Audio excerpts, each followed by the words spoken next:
জানতি না? না, এই তোরটার নাম জানো কি? আমি তো সাম্প্রতিক পড়িনি, জানতাম না। ও আচ্ছা, গ্লাসগোর যেটা। হ্যাঁ। এই তোরটার নাম জানো কি? আমারটা এটা? এমআই, হ্যাঁ।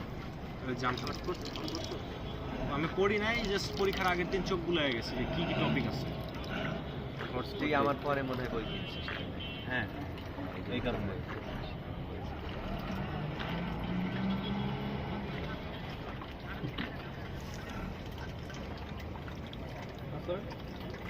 পাসওয়ার্ড মনে হয় 1 থেকে 9। আর একটু বড় করা লাগবে স্ক্রিনটা, মানে আর একটু বেশি ক্ষেত্র নেওয়া লাগবে ভাই। মানুষের পরীক্ষা দিলাম আমি, মানুষ জানি। হ্যাঁ ঠিক আছে, ও মোবাইলটা আরো দাঁড় করানো।